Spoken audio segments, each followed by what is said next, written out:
Hello everyone, welcome to PYQs and we are solving ODE 2018 questions. So this is fifth A question, compulsory one. So solve the given differential equation. So first of all what we'll do, we'll find out complementary function yc. तो यहाँ पे आप देख रहे हो m, this is m square minus 1 equals to 0. So complementary function जो हो गया c1 e power x plus c2 e power minus x. यहाँ plus minus 1 जो है m की वैल्यू आती है. Now yp we have to find out. So yp will be 1 by d square minus 1 x square e power 2x. Okay. अब e power 2x को अगर हम बाहर लें, so we will get 1 by d plus 2 का square minus 1 और x square that will be e power 2x और इसको expand करें अगर that will be d square plus 2 to 4d and plus 3 और ये x square. Okay. Now इसको हम अलग से कर लेते हैं. So वहाँ से अगर हम 3 कॉमन लें, so if we'll take 3 common, we'll get 1 plus d square by 4d by 3 plus d square. So this will be minus. एक स्टेप और आगे का लिख लेते हैं. This will be minus. Now, so ये हो गया. This will be minus. This will be plus d square plus 4d by 3 का whole square. Then minus आगे वाले टर्म्स की जरूरत नहीं है हमें. Now this will be 1 by 3. So ये हो गया x square. और यहाँ पे d square by 2 that will be equals to, पहले माइनस 1 बाई 3 बाहर ले लेते हैं और यहाँ पे मिलेगा 2 प्लस और 4 टू द 8x. ओके. और फिर प्लस 1 बाई 9 और यहाँ पे इसका 4d स्क्वायर का मिलेगा जो हमें टर्म. सो 16 इंटू 2. ओके. बस ये टर्म मिलेंगे. अब इसको हम यहाँ पे रख दें. So what will be yp will be e power 2x by 3 x square और ये minus 2 by 3 and 32 by 9 that will be 32 by 9 and यहाँ पे 3 माइनस करना है. so that will be 20 minus 26 by 9.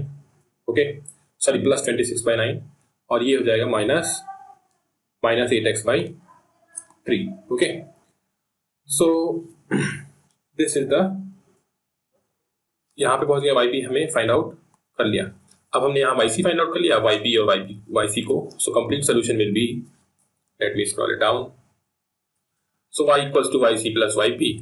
तो yc जो है वो c1 e power x plus c2 e power minus x plus, अब इसको अंदर ले जाके लिखते हैं तो x square e power 2x by 3 and plus 26 by 27 e power 2x and minus 8x e power 2x by 9. Okay. तो ये रहा हमारा answer. Now we'll move to next question. Solve the differential equation again. This is 10 marker. Question number 5 का C. तो यहाँ पे भी ये easy question है. Again we'll write out auxiliary equation m cube. So that will be m cube minus 6m square plus 12m minus 8 equals to 0. इसको जब आप सॉल्व करोगे तो देखो ये m minus 2 का होल क्यूब इक्वल्स टू 0 आ रहा है. That is m equal to 2. 3 repeated root आते हैं. 2 2 and 2. सो यहाँ से हमें yc जो मिल जाता है that will be c1 plus c2x plus c3x और e power 2x. This is equation 1. Now when we will find out yp that is pi हो जाएगा 1 बाई d माइनस 2 का होल क्यूब और ये हो जाएगा 12 e पावर 2x और ऐसे इसको अलग लिख लेते हैं 1 by d minus 3 d minus 2 का होल क्यूब और 27 e पावर माइनस x. ठीक है. अब 12 को बाहर लें, अगर यहाँ पे हम 2 रखते हैं, so if 2 it is going to be 0. So x से मल्टीप्लाई करें, नीचे वाले को डिफरेंशिएट करें. So that will be 3 again. फिर x से मल्टीप्लाई करने पड़ेगा, फिर से डिफरेंशिएशन, फिर x से मल्टीप्लिकेशन और फिर से डिफरेंशिएशन और e पावर 2x बच जाएगा. ठीक है. तो ये हो गया.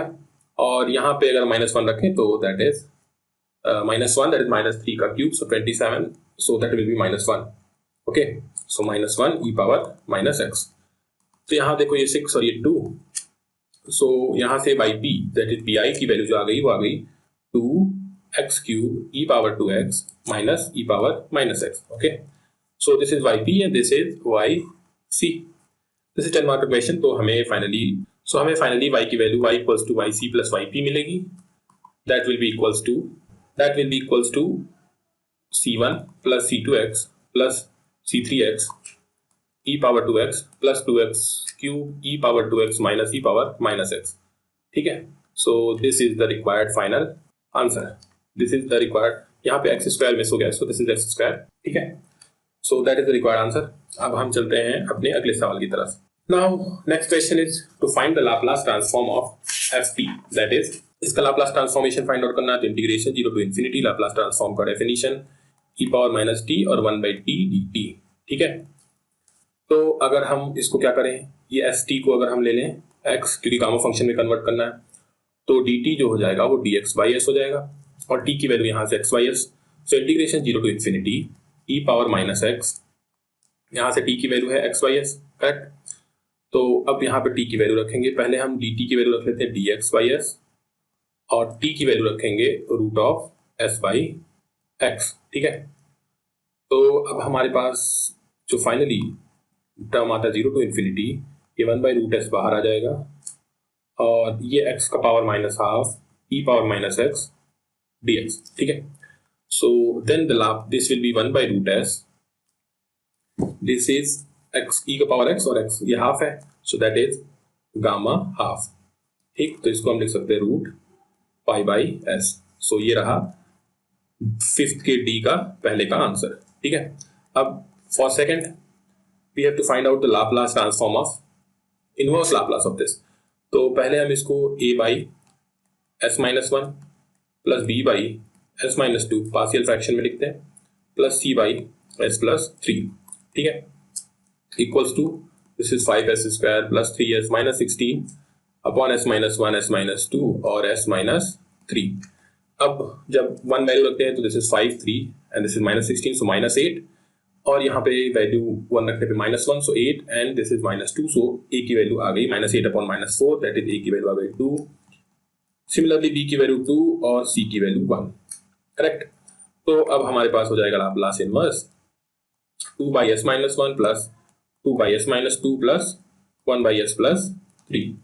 अब ये तो आप देख रहे हैं e पावर वाला लाप्लास है, तो 2e power t plus 2e power 2t plus e power -3t will be the required Laplace inverse। फिर now we'll go to solve the next question। ये भी easy question आया हुआ है। So what we are doing, we are solving 2018 questions। So this is 13 mark question। This is p square y plus 2bx minus y equals to 0। यहाँ पे देखो आप x का टर्म है तो हम इसको लिख सकते हैं x के टर्म में। So x equals to y by 2p and minus half yp। अब x के टर्म में लिख दिया है तो differentiating with respect to y, correct. y के रिस्पेक्ट में डिफरेंशिएट करने पे हमें मिलेगा dx by dy, that is 1/p, और इसको डिफरेंशिएट करना y के रिस्पेक्ट में एक बार 1/p और एक बार that is -1/2p का स्क्वायर और एक बार dp by dy और ये y जो बचा हुआ है that is -half p square, that will be p और एक बार हो जाएगा half y dp by dy, correct. dp by dy वाले टर्म साथ लें, अगर ये 2 कैंसिल आउट करना चाहें हम तो 2 और 2 कैंसिल आउट हो जाएगा और यहाँ पे 2 हो जाएगा और ये कैंसिल आउट होगा तो फिर से यहाँ पे 1 ही हो जाएगा। सो अब हम dp by dy को एक तरफ लें और ये हो जाएगा हमारे पास 1 इसको इधर लेके आए, सो p प्लस 1/p और यहाँ पे dp by dy और एक y कॉमन लें तो हमारे पास आता है, हमारे पास क्या आता है, और अगर माइनस भी कॉमन ले लें तो हमारे पास यहाँ पे बचता है 1 + 1/p स्क्वायर, करेक्ट।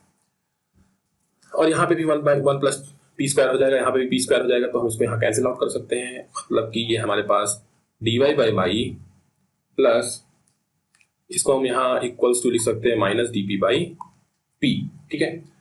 अब इसको अगर इंटीग्रेट करें, यहाँ पे आप सॉल्व कर लेना, यहाँ पहुंचेंगे, फिर इंटीग्रेट करें तो ये आ जाएगा log y equals to log p, so p y equals to c, ठीक है। अब यहाँ से p की वैल्यू यहाँ पे रख देते हैं ऊपर। सो p की वैल्यू वहां रखने के लिए हमारे पास p की जगह c by y रखते हैं, तो c by y का whole square into y plus 2 into c by y into x minus y equals to 0, ठीक है। तो अब हम y स्क्वायर से हर जगह मल्टीप्लाई कर दें तो वी हैव x के टर्म में फाइंड आउट कर लेते हैं। So we will be having, let me write it as c square y plus 2 into cx into y minus y cube equals to 0, ठीक है। या फिर इसको आप x के टर्म में लिखना चाहो, जैसे लिखना चाहो आप वैसे लिख सकते हो, या फिर आप इसको x के टर्म में लिखना चाहते हो तो x equals to y cube minus c square y upon 2c y, इसको ऐसे लिख सकते हो। तो ये सॉल्व आउट होके y square by 2c and minus that will be c by 2। ठीक है, तो या तो ऐसे भी आप छोड़ सकते हो। सो this is the required solution. So that is all here. Thank you.